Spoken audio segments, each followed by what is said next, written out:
आ जाओ। तो बच्चों हमारा बेसिक्स ऑफ अकाउंट चल रहा था और एक हमारी प्यारी बच्ची का एक प्यारा सा डाउट है। सर आपने जो रूल्स बताए हैं अभी, हाँ,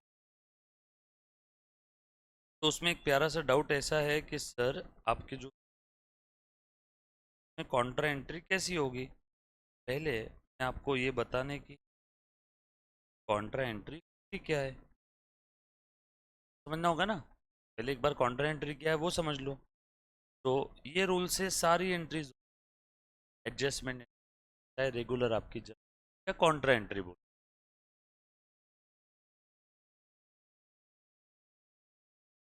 पहले बताओ कॉन्ट्रा एंट्री यानी क्या, एनीबडी? एग्जाम्पल नहीं पूछा, कॉन्ट्रा एंट्री यानी क्या। चलो ध्यान से सुनना, वैसे आगे के टॉपिक में आएगा बट अभी बता देता हूँ। कॉन्ट्रा एंट्री यानी ऐसी एंट्री होती है का डेबिट इफेक्ट और क्रेडिट इफेक्ट दोनों एक ही लेजर में आते। समझ में? नहीं तो आज तक देखो, डेबिट कोई तो एक अकाउंट में आएगा, क्रेडिट कोई तो दूसरे अकाउंट में आएगा। बट कॉन्ट्रा एंट्री यानी ऐसी एंट्री जिसका डेबिट और क्रेडिट दोनों भी इफेक्ट एक ही लेजर में आएगा। ये जो है कॉन्ट्रा एंट्री, ये बैंक रिकंसिलिएशन स्टेटमेंट टॉपिक के समय देखेंगे। अभी मैं ट्राई करता हूँ, समझ में आए तो ठीक है, समझ में आए तो छोड़ देना। डिटेल में कहाँ पे आएगा, बीआरएस टॉपिक। तो एक लेजर होता है, इसका नाम है कैश बुक। कैश बुक में जो बच्चों का बीआरएस हुआ नहीं है उन बच्चों ने नहीं ध्यान दिया तो भी चलेगा। ध्यान से सुन, ये है cash column, bank column, column bank column, ये पूरा एक ही लेजर है। अब जो एक बच्ची ने एग्जाम्पल दिया था, कैश डिपॉजिट इनटू बैंक, बरोबर है। बोलो एंट्री क्या रहेगी, बैंक अकाउंट के डेबिट में टू कैश और कैश के क्रेडिट में बाय बैंक। दोनों भी एक ही ledger. Contra entry, cash deposit in bank, cash withdrawal from bank. Cheque मुझे आज मिला लेकिन आज मैं बैंक में डिपॉजिट नहीं कर सक रहा हूँ, तो उस चेक को चेक मत बोलो, उस चेक को आज कैश ट्रीट, बरोबर है। और जब वो चेक नेक्स्ट डे हम लोग बैंक में डिपॉजिट करेंगे वो भी क्या हो जाएगी, कॉन्ट्रा एंट्री, क्योंकि चेक को क्या ट्रीट किया था, कैश, बैंक टू कैश हो गया। तो बता दो मुझे कैसे नहीं आ रहा इफेक्ट। देखो तो बैंक में कैश डिपॉजिट, तो तुम बताओ बैंक बैलेंस बढ़ता है कि कम होता है। बैंक बैलेंस आप लोगों के लिए असेट है, असेट का डेबिट बैलेंस, असेट बढ़ती है तो डेबिट करो। देखो बैंक अकाउंट डेबिट 1000 रुपये, बैंक में कैश डिपॉजिट किया, तो बताओ आपके पास से कैश बढ़ी या कम हुई, कैश कम हुई। कैश ये भी असेट है, असेट का डेबिट बैलेंस, कैश कम होगी तो कैश को क्या करो, डन, ऑल सेट। आ जाओ, कैश छोड़ो, अब आ जाओ यहाँ से, ध्यान से सुनना अच्छे से। तो अपना एक बहुत सिंपल सा रूल था, बोलो बेटा रूल क्या था, एसेट्स, ड्रॉइंग्स, डेटर्स, डेप्टर नहीं, debtors, expenses and losses are always having debit balances। मतलब ये टाइप के अकाउंट का डेबिट बैलेंस है, मतलब ये टाइप के अकाउंट अगर बढ़ते हैं तो डेबिट करो, ये टाइप के अकाउंट अगर बिजनेस में कम होते हैं तो क्रेडिट करो। बढ़ना कमना कहाँ समझ में आएगा, ट्रांजैक्शन से।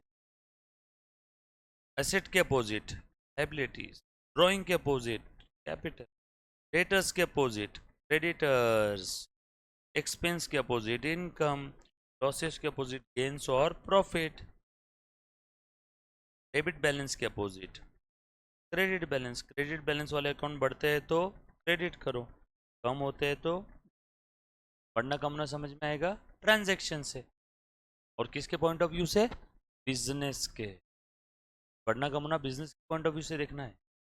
जैसे मैंने मान लो किसी पार्टी को पैसे दिए, मेरे पास पैसे कम हो गए और जिस पार्टी को मैंने पैसे दिए उनके पास पैसे बढ़ गए, तो मैं वो पार्टी के पॉइंट ऑफ व्यू से अकाउंटिंग करूँगा, मेरे पॉइंट ऑफ व्यू से, मेरे पॉइंट ऑफ व्यू। जब भी आप लोग देखोगे बढ़ना है कम होना, तो आप किसके पॉइंट ऑफ व्यू से देखोगे? जिसके बुक्स में अकाउंटिंग हो रही है उसके पॉइंट ऑफ व्यू से। यस और नो? ये बात समझ में आई क्या सभी को? चलो आगे। पक्का याद रहेगा क्या आप सभी? पक्का ना? ध्यान से सुनो। अच्छा, बेसिक टर्म सारी क्लियर है? कैपिटल रेवेन्यू एक्सपेंडिचर क्लियर है? Most important basic term capital and revenue. हाँ, ध्यान से सुन। आ जाओ बेटा। अब मैं आपको कुछ ट्रांजैक्शंस रिकॉर्ड करके बताता हूँ द हेल्प ऑफ द। चलेगा? सब लोग साथ में हैं? करूँ रिकॉर्ड? आ जाओ, बोल दो एक बार। Asset, drawing, debtors, expense, losses, ये टाइप के अकाउंट का डेबिट बैलेंस। मतलब ये टाइप के अकाउंट, मैंने क्या बोला? इनका डेबिट बैलेंस है। मैंने ये नहीं बोला कि ये हर बार डेबिट होने वाले हैं। इनका डेबिट बैलेंस है। ये डेबिट कब हो गए? अगर इंक्रीज। क्रेडिट कब हो गए? डिक्रीज हुए। तो ये टाइप के अकाउंट बढ़ते हैं, डेबिट करो।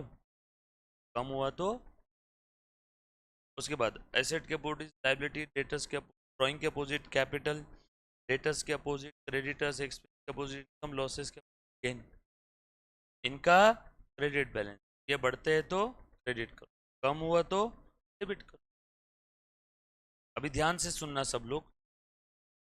अब मैं ट्रांजैक्शन लिख रहा हूँ, ठीक है? ट्रांजैक्शन नंबर 1 का सब।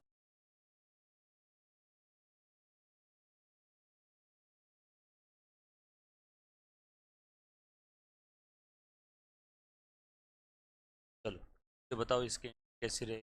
ध्यान से सुनो। Step number 1, step number 1, accounts identify करो। स्टेप नंबर 2,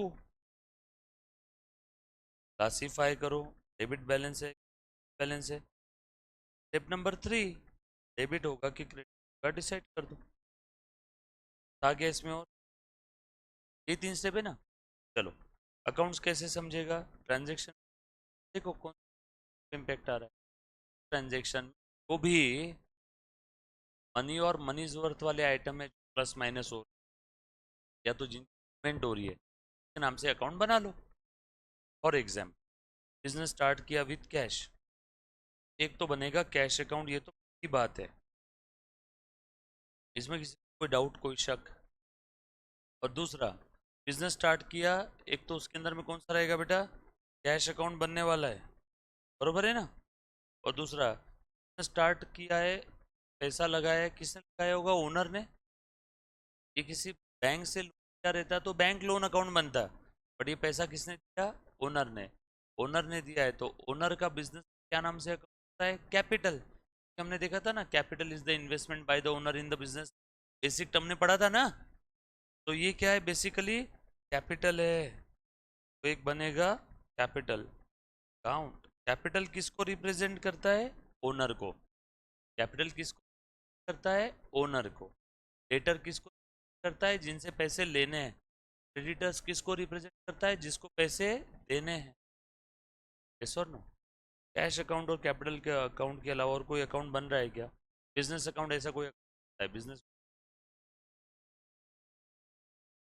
स्टार्ट किया ओनर ने तो स्टार्ट किया कैश की, एक बनेगा कैश अकाउंट। यहाँ तक किसी डाउट? क्या आपत्ति? फर्स्ट स्टेप खत्म। सेकेंड स्टेप बोलो बेटा, कैश कहाँ पे क्लासीफाई होगा? कैश ये आपकी क्या है? Asset, drawing, debtors, expense, losses, liability, capital, creditor, income, gain. Cash है आपकी एसेट। एसेट का डेबिट बैलेंस यहाँ पे भी लिख दूँ क्या? Debit balance. यस और नो? लिख देते। कैश ये का डेबिट बैलेंस है। बैलेंस, कैश बढ़ती है डेबिट, कम हुआ तो क्रेडिट। बेटा अभी तक ये डिसाइड नहीं किया हमने क्या क्रेडिट होगा, क्या बोला है कि इसका डेबिट बैलेंस। अब तुम बताओ, यहाँ पे कैश बढ़ रही है कि कम हो रही है? ओनर ने धंधे में कैश लाया, ओनर के जेब कैश कम हो गया, में जान दो, उसके बारे में नहीं सोचना। पैसा आ गया ना। Have to account for from the point of view of business. हम लोगों को अकाउंटिंग करना है बिजनेस के पॉइंट ऑफ व्यू से, तो बिजनेस में पैसा आया, आया तो बढ़ा, बिजनेस में कैश बढ़ गई ना, बढ़ी तो ऊपर जाने वाले एरो को सर्कल करके यहाँ पे क्या लिख दूंगा, कैश अकाउंट क्या होगा, डेबिट। ओनर जब भी धंधे में कुछ लेके आता है, मनी और मनी वर्थ, ओनर जब भी बिजनेस लेके आ रहा है कैपिटल बढ़ेगा, ओनर बिजनेस से विड्रॉ कर रहा है तो कैपिटल कम होगा, कम होने को कहते हैं ड्रॉइंग। यस और नो? ओनर जब भी धंधे में लेके आएगा मनी और मनीज वर्थ में, उसका कैपिटल बढ़ेगा, ओनर विड्रॉ करेगा तो कैपिटल कम होगा। यहाँ पे ओनर ला रहा है या विड्रॉ कर रहा है, ला रहा है, कैपिटल बढ़ेगा। कहाँ पे क्लासिफाई करेंगे इसको, कैपिटल अकाउंट में, कैपिटल का क्रेडिट बैलेंस, कैपिटल अकाउंट कहाँ पे क्लासिफाई होगा, ड्रॉइंग डेटा से कैपिटल, कैपिटल का क्रेडिट बैलेंस, कैपिटल बढ़ता है तो क्रेडिट करो, कम हुआ डेबिट करो, बढ़ना कमाना समझा, ट्रांजेक्शन, ट्रांजेक्शन क्या था, ओनर ने पैसे लाए, कैपिटल बढ़ा या कम हुआ, बढ़ा, बढ़ा, बढ़ने वाले एरो पे लगाओ, क्या मिलेगा, क्रेडिट। और बताओ इसका फॉर्मेट कैसे रहता है, इसका फॉर्मेट लिख लो, ये आपने अभी अभी जो किया ना, कैश अकाउंट डेबिट होगा, कैपिटल अकाउंट क्रेडिट होगा, कहते हैं जर्नल एंट्री पास कर, क्या बोलते हैं, जर्नल, जर्नल रोजमेट, ईमानदारी के जिस बोलते हैं journal entry book, net book, बराबर है, जर्नल एंट्री रोजमेट, रोजमेट मतलब रोज ट्रांजेक्शन हो, ठीक है, यहाँ पे जर्नल एंट्री बुक में लिखेगा दुकानदार इस ट्रांजेक्शन को, जर्नल एंट्री बुक, कैसे लिखेगा, तारीख, पर्टिकुलर,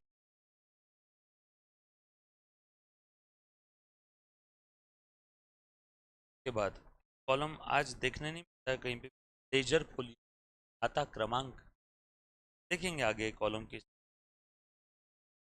फिर उसके बाद डेबिट अमाउंट, क्रेडिट की अमाउंट, ट्रांजेक्शन पहलू है ना, डेबिट एस्पेक्ट, एस्पेक्ट अकाउंट के डेबिट में कितना अमाउंट गया, कौन से अकाउंट के क्रेडिट में कितना अमाउंट गया, पर जो हमने लिखा है ना बस उसी को यहाँ पे फॉर्मेट में लिख रहा हो, फॉर्मेट तो क्या कोई भी लर्न कर सकता है, मेन समझना क्या है, कौन सा अकाउंट क्यों डेबिट हो रहा है, क्यों क्रेडिट हो रहा है, वो तो हमने समझ लिया, जो भी तारीख होगी लिख दी, पहली तारीख है, साल होगा, तारीख होगा, अब बोलो डेबिट कौन सा अकाउंट हो रहा है, पता लगाओ, कैश अकाउंट डेबिट हो रहा है ना, डेबिट वाला पहले लिखना है कभी भी, अकाउंटिंग कस्टम्स एंड काली रीति परंपरा, बराबर है, सर मैं तो क्रेडिट वाला अमाउंट, सही है आपका, बट नहीं मिले, कैश अकाउंट क्या होगा, डेबिट, कैश अकाउंट डेबिट लिख, क्रेडिट वाला अकाउंट यहाँ पे थोड़ी स्पेस दो, कैपिटल, कैपिटल अकाउंट, तो भी अमाउंट, तो अमाउंट लिख, कैश अकाउंट डेबिट कॉलम में, और नीचे हम लोग नरेशन, बीइंग नहीं लिखा तो भी चलेगा, ग्रामेटिक्स, नरेशन, ये transaction related, short and explain, narration but a short and explain transaction for future reference, future के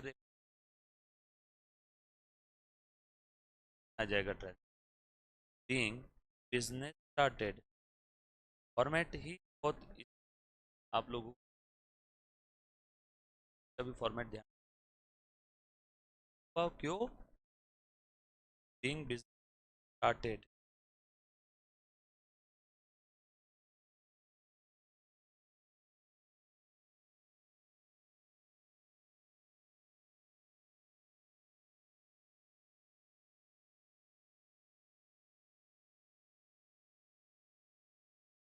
22 में, ये था बेटा आप लोग का जर्नल का फॉर्मेट, अगली एंट्री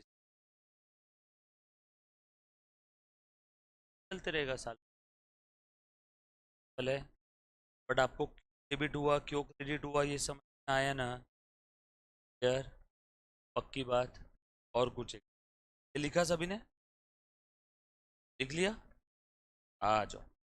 तो ये इंपॉर्टेंट है, ये आपके मन में चलेगा कि आप एग्जाम में लिख, अरे मन में आपके चलते रहना चाहिए। एक समय बाद आप ये तीनों फ्रैक्शन ऑफ सेकेंड में करो। हर बार लिखने स्टार्टिंग स्टार्टिंग में लिखते बैठेंगे, बाद में जब एक बार आप लोग ये ट्रांजेक्शन पढ़ते ही आ जाएगी, तो बंद कर यार। आ जाओ, एक और ट्रांज फॉर्मेट देख लिया सभी ने? ये लेजर फोलियो में क्या आता है, कब आता है, बाद में देख। खाता वही में कैश अकाउंट कौन से पेज पे है, वो पेज नंबर यहाँ पे आएगा। खाता वही में कैपिटल अकाउंट पे, वो पेज नंबर यहाँ पे आएगा। खाता वही क्या, खाता अकाउंट लेजर बुक बना रहे हैं या journal entry book? Journal entry. जब लेजर बुक बनाएंगे तब हम लोग का पेज नंबर यहाँ पे करे आपके लिए कैश कैपिटल कान क्रम है। और यानी लेजर फोलियो यार। आ जाओ, सैंपल पर है, ध्यान से सुनो। ट्रांजैक्शन स्टेप रहती है हमारी वन।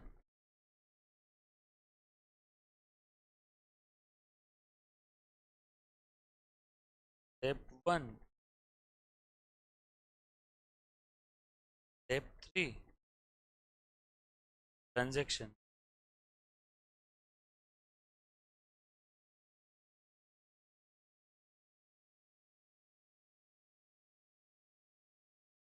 कंप्यूट। आप लोग आगे जाकर चार्टर्ड कंपनी कॉस्ट मैनेजर वकील बन गए। अब उसके बाद आपको बिजनेस स्टार्ट करना है, आपको क्या लगेगा? कंप्यूटर। ऐसे नहीं लगते कंप्यूटर और दिमाग, क्योंकि आप सर्विस देने वाले हो ना, आप थोड़ी ना माल बेचने वाले हो। ठीक है, आपके पास आपका पर्सनल कंप्यूटर था, अब आज से आप वो बिजनेस के लिए, तो आपने बिजनेस में क्या लेके आए? पैसे नहीं लाए, आपका कंप्यूटर लेके स्टार्टेड विद कंप्यूटर। और वो कंप्यूटर जिस दिन किया, उसका वैल्यू कितना था बेटा? 50,000। आपको सब स्टार्टेड विद 50,000। आपने उस कंप्यूटर को चालू किया, उसका वैल्यू था समझो 50,000। बोलो क्या है स्टेप नंबर वन? अकाउंट्स कौन? Computer account. कैश लाया रहता तो कैश अकाउंट बनता, कंप्यूटर लाए तो कंप्यूटर अकाउंट। और दूसरा कौन सा? सर कैपिटल क्यों? ओनर ने धंधे में लेके आए ना कुछ, तो कौन से अकाउंट पे इम्पैक्ट होगा? कैपिटल पे। आज स्टेप टू, कंप्यूटर ये क्या है बेटा बताओ तो? कंप्यूटर ये क्या है? Asset, drawing, debtors, losses, liability, capital, creditor, income, gain. इनका डेबिट बैलेंस, इनका क्रेडिट बैलेंस। बढ़ते हैं तो डेबिट करो, कम हुआ क्रेडिट, ये बढ़ते हैं तो क्रेडिट करो, कम हुआ तो डेबिट करो। बताओ, कंप्यूटर ये एसेट है, एसेट का डेबिट बैलेंस लिख दूं क्या रूल? डेबिट बैलेंस बढ़ रहा है तो डेबिट, कम हो रहा है तो क्रेडिट। बताओ, ओनर ने बिजनेस कंप्यूटर लाया तो कंप्यूटर अकाउंट बिजनेस में एज अ सेट बढ़ गया, बढ़ गया तो उसे क्या करेंगे? डेबिट। के बाद capital, liabilities, capital, Capitals, capital का क्रेडिट बैलेंस, क्रेडिट बैलेंस बढ़ता है तो करो, कम हुआ डेबिट करो। ओनर जब भी बिजनेस लाएगा मनी और मनी वर्थ में, तो कैपिटल बढ़ेगा, बढ़ेगा, इसलिए क्या कर दी?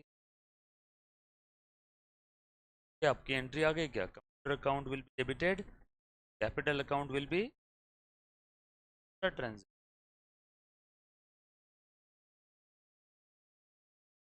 में से भी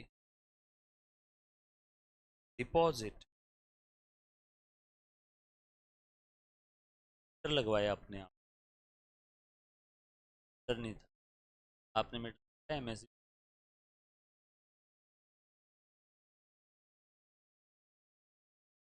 बरोबर है।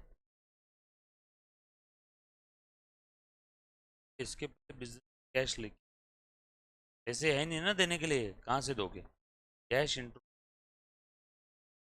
और कैश भी कहाँ से लाई आपने? लोन लिया ऐसा समझ, loan taken from mamma, taken from मामा नहीं, मॉम।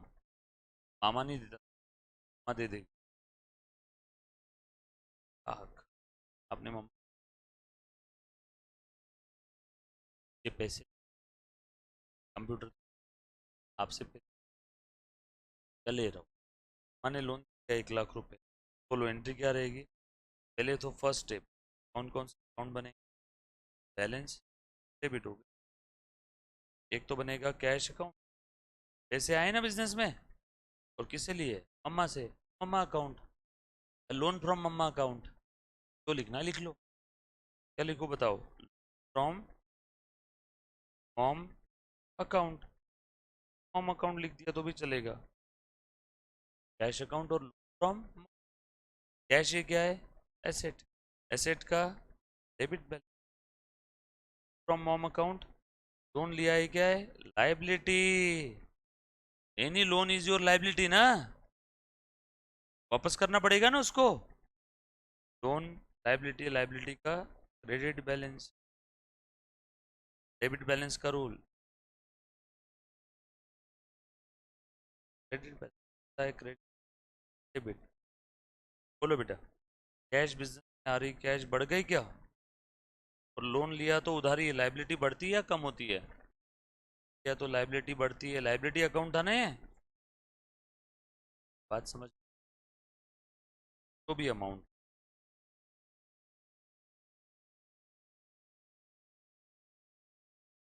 समझ में आ रहा है क्यों डेबिट हो रहा है? बाद अगला ट्रांस,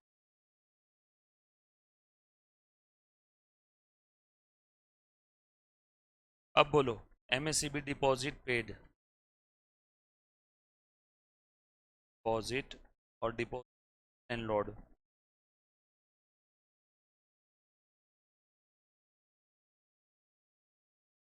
बोलो कौन कौन सा अकाउंट बनेगा? एक बनेगा एमएससी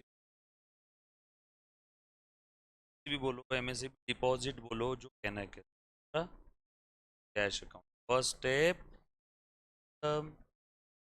सेकेंड स्टेप। एमएससी भी डिपॉजिट कौन सा account? Asset drawing data, liability का, बोलो बोलो। क्रेडिटर्स आहे, बैंक में जो फिक्स डिपॉजिट करते हो वो लाइबिलिटी है या संपत्ति है आपकी? FD, MSCB deposit, fix deposit, जब भी आप किसी को डिपॉजिट देते हो तो वो आपकी असेट है, क्यों फ्यूचर में वापस नहीं मिलेगा? मिलेगा। अच्छा, ए, कभी एक्वाई मैजिक गए हो, लॉकर वगैरह लेते हो, डिपॉजिट देना पड़ता है ना 200-300 रुपये, और जब लॉकर छोड़ते डिपॉजिट वापस मिल जाता है। भाड़े से रूम फ्लैट लिया है कभी किसी ने, लैंडलॉर्ड को डिपॉजिट देना पड़ता है ना, जिस दिन रूम छोड़ोगे उस दिन डिपॉजिट वापस मिल जाएगा। तो ये डिपॉजिट आपकी असेट हुई, फ्यूचर में वापस मिलेगी ना आपको। रिसीवेबल, रिसोर्सेज जिसके फ्यूचर में इकोनॉमिक बेनिफिट मिलने वाले, एसेट। तो any deposit paid in world is asset. हाँ, अगर वो डिपॉजिट नॉन रिफंडेबल है तो आपका खर्च, बोला नहीं तो डिपॉजिट रिफंडेबल रहता है, उसी को तो डिपॉजिट बोलते हो। यस और नो? आप कहीं बीच बीच पे जाते हो, लॉकर लेना पड़ता है, कहीं मंदिर में जाते हो, ओमकारेश्वर मंदिर वगैरह, तो लॉकर लेना पड़ता है, बेल्ट वेल्ट लेदर अंदर लेके नहीं जा सकते आप मंदिर के अंदर में। तो क्या बोलते हैं, लॉकर ले लो, लॉकर में मोबाइल फोन लेदर बेल्ट सब रख दो। फिर अपन बोलते 2 लॉकर, तो बोलते 50 रुपये किराया और 500 रुपये डिपॉजिट। जब आप लॉकर छोड़ के वापस जाओगे तब 500 आपको वापस मिल जाएंगे। तो 500 रुपये जो डिपॉजिट है रिफंडेबल, वो आपकी क्या है? एसेट। तो आप बैंक में एफडी करते हो, फिक्स डिपॉजिट क्या है बेटा? आपकी एसेट, वापस मिलता है ना आपको एफडी वो। डिपॉजिट आपके लिए असेट, असेट का डेबिट बैलेंस, असेट बढ़ती है तो डेबिट करो, कम हुआ तो क्रेडिट करो। अब बताओ, तुम अगर डिपॉजिट दोगे तो तुम्हारी डिपॉजिट नाम की असेट बढ़ेगी, डिपॉजिट वापस ले लोगे तो डिपॉजिट कम हो जाएगा। यहाँ पे डिपॉजिट दिया कि वापस लिया?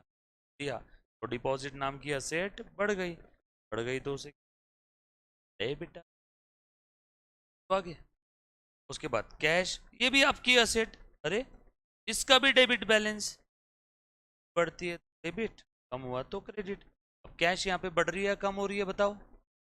डिपॉजिट पे किया तो कैश कम हो रही है, पेड ये तो पैसे गए ना आपके पास से, कम हो रही है, तो कम होने वाले एरो पे सर्कल लगाओ। क्या करूंगा, खत्म, एंट्री आ गई MSABD account debit to cash account, जो भी अमाउंट होगा, जो भी होगा वॉट एवर इट। यार एक एंट्री समझ, एक लेक्चर यार, फिर से और बता। सैलरी,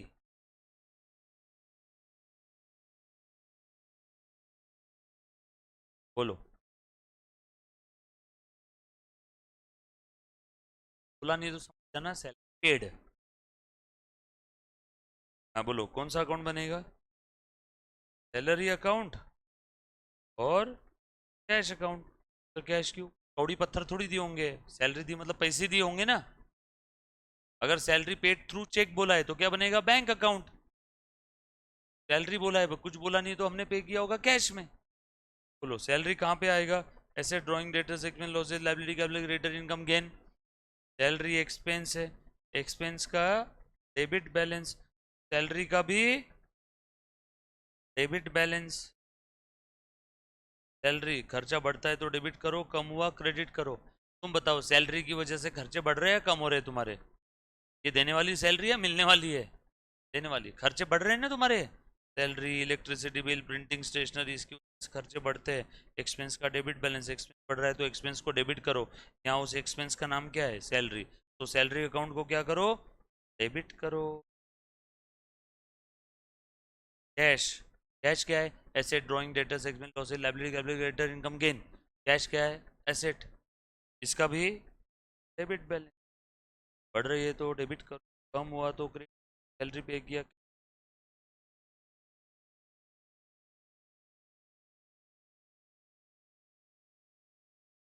सैलरी ड्यू, बोलो ड्यू का अर्थ क्या होता है, सैलरी देना बाकी है। सैलरी ड्यू का मतलब होता है सैलरी देना बाकी, आप पे ड्यू हो गई है बट आपने अभी तक दी नहीं है। ड्यू हो गया, जनवरी मंथ में एम्प्लॉय ने काम किया, बोलो कब ड्यू हो जाएगा सैलरी, 31 जनवरी को। फरवरी में काम किया कब ड्यू हो जाएगा, 28 फरवरी को। मार्च में काम किया कब ड्यू हो जाएगा, 31 मार्च को। सैलरी मंथ एंडिंग में देते हैं ना।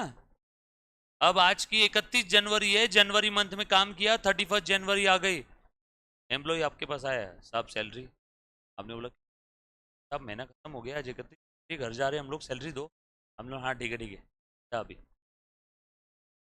4 दिन में कर दूंगा। जनवरी की सैलरी कब देते हैं, 4-5 फरवरी को। गलत चीज़, 31 जनवरी की सैलरी 31 शाम में जब घर जाता है तभी देनी चाहिए। बट मार्केट में करते क्या है लोग, जनवरी की सैलरी 15 फरवरी, सैलरी नहीं करते जल्दी, नहीं करते, उसकी वजह बताओ, ताकि एम्प्लॉय छोड़ के ना जाए, समझे क्या? अब एम्प्लॉय को मालूम है जनवरी की सैलरी लेने के लिए 15 फरवरी तक काम करेगा, 15 फरवरी को जनवरी की सैलरी मिलेगी, फिर छोड़ के नहीं जाएगा, फिर क्या सोचेगा यार 12-13 दिन और काम कर लिया तो फरवरी की भी मिल जाएगी। फिर वो फरवरी तक का पूरा काम करेगा 28 फरवरी तक, और वो सैलरी कब मिलेगी, 15 मार्च को। तो एम्प्लॉय जब भी छोड़ के जाएगा उसका 15-20 दिन महीने भर के सैलरी का नुकसान। बट ये गलत ट्रीटमेंट, ऐसा नहीं हो। ड्यू हो गई ना मंथ के एंडिंग में, काम खत्म हो गया ना, अब वो आगे छोड़ के ना जाओ उसका पर्सनल इशू है। तुम्हारा काम क्या है एज एन एम्प्लॉयर, सैलरी दे देना। मेरे यहाँ पे कभी भी सैलरी डिले नहीं हो, मेरे यहाँ पे मैं सैलरी जनवरी मंथ की सैलरी 26-27 जनवरी को, यानी 3-4 दिन पहले छोड़ के जाने वाला है, तो मेरा 3 दिन का नुकसान रहेगा। कि क्या होता है, एम्प्लॉय जो पेमेंट पे रहते हैं ना, उसका घरदार चलता है सैलरी के। एम्प्लॉय भाड़े से रहता होगा, रेंट पे रहता होगा, तो उसको 1 तारीख को लैंडलॉर्ड आके गाली मारेगा, भाड़ा दे, ईएमआई रहते हो, खर्च रहते, तो 31 को भी मत दो, मेरा बोलना वैसे भी देना है, वैसे भी देना है, 27 को दे दो। ज़्यादा में ज़्यादा क्या होगा, एम्प्लॉय छोड़ के गया तो तुम्हारा 2-3 दिन का नुकसान होगा, इतना ही ना। और नुकसान क्या होगा, पैसे लेके थोड़ी जा रहा है वो, 3 दिन काम नहीं होगा, यानी 3 दिन की सैलरी एक्स्ट्रा लेके चला गया। दूसरे एम्प्लॉय तो हैं तुम्हारे पास। तो इस कारण से कई सालों में मेरे पास से कोई स्टाफ छोड़, सैलरी कब दे देता हूँ? 27-28 तारीख। सर से ऊपर पानी 31, बट 31 की सैलरी 1 फरवरी को उसी मंथ के एंडिंग लास्ट वीक जाती है। तो एम्प्लॉय कितना लॉयल रहेगा? हाँ, जिसको छोड़ के जाने वाला है वो 15 फरवरी को भी दो तो भी छोड़ के जाएगा, 31 जनवरी को दो तो भी छोड़ के जाएगा, 26 को दिया तो भी छोड़ के जाएगा। जाने वाले को कोई रोक सकता है क्या? बट जेन्युइन एम्प्लॉय जो ईमानदारी से काम करते हैं, को भी तुम जनवरी की सैलरी 15 फरवरी को दे रहे हो, नहीं जाने वाला भी एक ना एक दिन पक्के में जाएगा। तो इसीलिए सैलरी कब देना चाहिए? जैसे ही एक्सपेंस ड्यू हो जाता है वैसे के वैसे ही पे कर दो। तुम्हें पता नहीं है आगे उस पैसों के भरोसे उसको आगे क्या क्या काम। 1 तारीख को सारे स्टाफ को एक्चुअल में बहुत सारे खर्चे, बरोबर है क्या? बट अभी एम्प्लॉयर जनरल भारत के अंदर प्रथा चल, यूएस वगैरह 31 लास्ट डे है, लास्ट डे से हो जाती है। 31 को रात को 12 के पहले एमएनसी में जॉब करता होगा, मंथ एंडिंग का बड़ा भैया बड़ी बहन रात को 12 बजने का इंतजार करते, 12, 12:30, 1 के दौरान सैलरी जाती है अकाउंट में एमएनसी। खैर छोड़ो, सैलरी ड्यू हो गई 2,000 रुपये। बोलो कौन कौन सा अकाउंट बनेगा? सैलरी ड्यू हो गया ना, खर्चा लागू हो गया ना, खर्चा तो बढ़ गया ना। हाँ वो अलग बात है, आपने पे नहीं किया बट खर्चा बढ़ गया, आपके बिजनेस का खर्चा बढ़ गया सैलरी की वजह से। तो एक बनेगा खर्चे का अकाउंट, सैलरी अकाउंट, खर्चे का अकाउंट, सैलरी अकाउंट। दे दिया होता तो दूसरा बनता कैश अकाउंट, बट देना बाकी है, कैश अकाउंट बनेगा क्या? नो। देना बाकी है तो बनेगा देना बाकी है। देना बाकी है को अंग्रेजी में कहते हैं लाइबिलिटी। तो एक लाइबिलिटी का अकाउंट बनाना पड़ेगा ना। दे दिया होता तो बनता कैश अकाउंट, देना बाकी है तो बनेगा देना बाकी अकाउंट। क्या देना बाकी अकाउंट? सैलरी देना बाकी अकाउंट। सैलरी देना बाकी अकाउंट को अंग्रेजी में कहते हैं salary payable account. Salary payable account. इसी को एक और वर्ड अंग्रेजी में कहते हैं सैलरी आउटस्टैंडिंग अकाउंट या आउटस्टैंडिंग सैलरी अकाउंट। आउटस्टैंडिंग बाकी, यस और नो? सैलरी पेबल आउटस्टैंडिंग, देना बाकी है, लाइबिलिटी है ना। लाइबिलिटी का क्रेडिट बैलेंस, लाइबिलिटी है ना ये, लाइबिलिटी का क्रेडिट बैलेंस बढ़ती है तो क्रेडिट करो, कम हुआ डेबिट। सैलरी ये खर्चा है ऊपर जो बनाया, खर्चे का कौन सा balance? All asset drawing debtors expense, expense का डेबिट बैलेंस। बढ़ता है खर्चा, बढ़ता है तो डेबिट। सैलरी की वजह से खर्चा बढ़ रहा है ना आपका, सैलरी ड्यू हो गई खर्चा तो बढ़ गया। देना बाकी है, लाइबिलिटी बढ़ गई। जब भी आपको अमाउंट देना बाकी है तो आपकी लाइबिलिटी बढ़ती है कि नहीं बढ़ती है? सैलरी पे लाइबिलिटी, और सैलरी देना बाकी इस कारण से आपकी लाइबिलिटी बढ़ गई। बताओ एंट्री क्या रहेगी? Salary account debit to salary payable, salary payable comma paid, तो ऊपर सैलरी पेएबल था ना, वो दे दिया। अब बताओ कौन कौन सा अकाउंट बनेगा? एक सैलरी पेएबल अकाउंट, पेएबल दिया ना आपने, तो पेएबल अकाउंट में छेड़छानी हो रही है तो एक पेएबल अकाउंट बनेगा और एक बनेगा कैश अकाउंट। सैलरी पेएबल कौन सा अकाउंट था? लाइबिलिटी, लाइबिलिटी का क्रेडिट बैलेंस। लाइबिलिटी बढ़ती है क्रेडिट, कम हुआ तो डेबिट। अब तुम बताओ, आपकी जो लाइबिलिटी थी आपने पूरी कर दी, सारी पूरी कर दी, सैलरी पेएबल पे कर दिया, तो आपकी जो लाइबिलिटी थी 2,000 जो देना बाकी था दे दिया, तो अब कितना देना बाकी है? 0। तो 2,000 से कितना हो गया? 0। पे ऑफ कर देते तो लाइबिलिटी कम हो जाती है। सैलरी पेएबल दे दिया तो अब सैलरी पेएबल कम हो गई, सैलरी पेएबल दे दिया तो कम हो गया, कम हो गया तो क्या करेंगे उसको? क्योंकि सैलरी पेएबल नाम की लाइबिलिटी अब खत्म हो गई, दे दिया, लाइबिलिटी खत्म हो गई यानी कम हो गई, कम हो गई तो क्या करो? डेबिट। और कैश क्या है? असेट, असेट का डेबिट बैलेंस, असेट बढ़ती है डेबिट, कम हुई क्रेडिट। यहाँ पे पे कर दिया ना तो कैश कम हुई क्या? अरे इसमें ब्रह्मांड का कोई मतलब किसी ना आज तो मैं गलत करके रहूँगा अकाउंट्स, गलत नहीं कर पाएगा। अगर उसने तो किसी ने आज तो कसम है मेरे को, आज तो मैं जानबूझ के गलत करूँ, बस उसने क्या करना है, रूल फॉलो करना, चाह के भी गलत नहीं करना। अगर रूल फॉलो तो भले लॉजिकल है रूल। कहीं पे भी आपको ऐसा कुछ याद करने वाली काम पड़ रही है क्या? इंग्लिश को हिंदी में ट्रांसलेट करना है, देखना है कौन एग्जाम्पल से आपको दे, फटाफट से आपने अभी ट्राई करना है। देखो तो पहला, स्टार्टेड कैश 10,000, 5,000, कैश बिल आया कंप्यूटर। यहाँ कौन कौन सा अकाउंट बनेगा? कैश अकाउंट, कंप्यूटर अकाउंट, और किसने लाया? ये ओनर ने, तो कैपिटल अकाउंट। कैश और computer asset, debit balance, capital credit balance. थोड़ा ट्रांजेक्शन, वेजेस, लेबर चार्जेस, माली, पेड 100, सैलरी पे 500। चौथा, फर्नीचर परचेज वर्थ रुपये। पांचवा, इलेक्ट्रिक बिल फीस,